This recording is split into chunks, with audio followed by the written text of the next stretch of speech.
శివం వ్యాధి శ్రీ గురుభ్యో నమః. మీనరాశి వారికి జూలై 15వ తారీఖు నుండి 31వ తారీఖు వరకు ఎలాగ ఉందనే విషయాన్ని మనం విశేషంగా తెలుసుకోవడం ప్రయత్నం చేద్దాం. మీనరాశిలో రాహు యొక్క ప్రభావము, తృతీయ స్థానంలో గురుమంగళ యోగము, చతుర్థంలో రవి, అలాగే మనం చూసుకుంటే సప్తంలో కేతువు, అదేవిధంగా వ్యయంలో చూస్తే శనీశ్వరుడు వక్రగతి పొంది ఉన్నాడు. మీనరాశి వారు కొన్ని నిర్ణయాలు తీసుకోవడం ప్రయత్నం చేస్తారు, అందులో ఒక డ్రీమ్స్లో వెళ్ళడం ప్రయత్నం చేస్తారు. ఆ డ్రీమ్స్ అన్నీ గాలి బుడగలాగే ఉంటాయి తప్ప అందులో రియాలిటీ ఉండదు. అంచేది వీలైనంతవరకు మీనరాశి వారు ఉద్యోగరీత్యా అవతలవాడు ఏదో కామెంట్స్ పెట్టాడు కదా అని చెప్పి ఉన్న ఉద్యోగం ఎవడో అల్లరి చేశాడని కానీ మాట అన్నాడు కదా అని చెప్పి ఉద్యోగాన్ని వదిలి కొత్త ఉద్యోగం కోసం నాకు అవకాశం వచ్చింది కదా అని వెళ్ళిపోవడం ప్రయత్నం అయితే చేయకండి. అదొక డ్రీమ్, అదొక మాయ, అది నిజం ఉండదు. ఉన్న ఉద్యోగాల్లోనే మానసిక ఒత్తిడి తప్పదు మీకు అది. అలాగే వ్యాపారం చేసేవాళ్ళు కూడా ఉన్న వ్యాపారంలో లాభాలు రావట్లేదనో, లేకపోతే వ్యాపారంలో మనుషులు సరిగా మనకు మ్యాన్ పవర్ దొరకలేదనో, ఏదో రకరకాల విధం ఉన్న వ్యాపారం వదిలేసుకుందామా, చేసిద్దామా అనే ఒక ఆలోచన వస్తుంది మీకు. అంత ఒత్తిడి చేసి వస్తాడు. అటువంటిప్పుడు కూడా మీరేమి మానసిక ఒత్తిడి తీసుకోకండి. ఎందుకంటే ఈ 15 రోజుల్లో ఈ రకంగా ఉంటుంది. ఆ తర్వాత మళ్ళీ మంచి అవకాశాలు మీకు కనబడతాయి.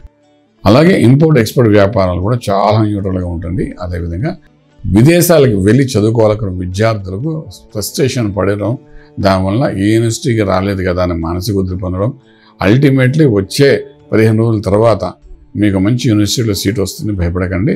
ఇప్పుడు ఆ ఫ్రస్ట్రేషన్తో మీరు ఆందోళన పడవలసిన అవసరం ఏమాత్రం లేదని చెప్పడానికి అవకాశం ఉంది. అలాగే విదేశాలకు వెళ్ళి ఉద్యోగరీత్యా సెటిల్ అవ్వాలనుకున్న వాళ్ళు కూడా కొంచెం ప్రెషర్స్ విదేశాల నుండి వస్తాయి. ఇక్కడ ఏం బాగోలేదనైనా నువ్వు వచ్చే ఇక్కడ ఏం చేసేది ఏం లేదు అనే టైప్ ఆఫ్ ప్రెషర్స్ వస్తాయి. దాన్ని రిసీవ్ చేసుకోవడం ప్రయత్నించండి. కొంచెం న్యూట్రల్గా ఉండడానికి ప్రయత్నించండి.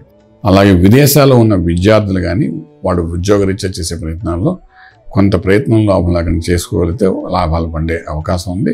ఉద్యోగాలు వచ్చే అవకాశం అయితే కొంత కనిపిస్తున్నాయి. అలాగే ట్రేడింగ్ చేసుకునేటప్పుడు నంబర్ 3 పాజిటివ్గా మీకు పనిచేస్తుంది.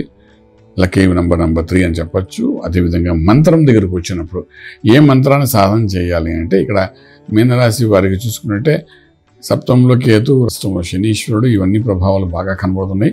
శని వల్ల పెద్ద ఇబ్బంది లేకపోయినప్పటికీ లగ్నంలో ఉన్న రాహు, సప్తంలో ఉన్న కేతు యొక్క ప్రభావం వలన వైవాహిక జీవనంలో కొంతవరకు ఒత్తిళ్లు వచ్చే అవకాశం ఉంటుంది. భార్యాభర్తల మధ్య అన్యోన్యత కొంత కోల్పోయే అవకాశం ఉంటుంది. దీనివల్ల మానసిక ఒత్తిడి ఉంటుంది. వీటి నుండి బయటపడడానికి సుబ్రహ్మణ్యేశ్వర స్వామి యొక్క ఆరాధన చేయడం ప్రయత్నించండి. ఆ స్వామివారి యొక్క అష్టోత్తరం కానీ, ఆ స్వామివారికి అభిషేకం కానీ, ఇలా ఏదో ఒకటి ఈ 15 రోజుల్లో రోజు విడిచి రోజు ఏదో ఒకటి ఖచ్చితంగా చేసుకుంటూ ముందుకు వెళ్ళడం ప్రయత్నించండి. ఈ relation between wife and husband కొంత ఇంప్రూవ్మెంట్ అవుతుంది. అదే బలంగా ఉంటే ఏదైనా సాధించవచ్చు. కాబట్టి ఆ విధంగా చేసుకుని ముందుకు వెళ్ళండి. డెఫినెట్గా రాజమార్గంలో రాజయోగం పొందగలుగుతారు. శుభం వ్యాధి. పూర్తి వివరాలకు సంప్రదించండి శ్రీ వేదమాత గాయత్రి జ్యోతిష్యాలయం, Brahmasri మంతా Suryanarayana Sharma garu, Srinilayam, first floor, 101, Sai Vaibhav layout, Chitrapuri colony పక్కన, కాజాగూడ, హైదరాబాద్ 500008. సంప్రదించవలసిన ఫోన్ నంబర్ 8855559147, 8855559148, 9849996644.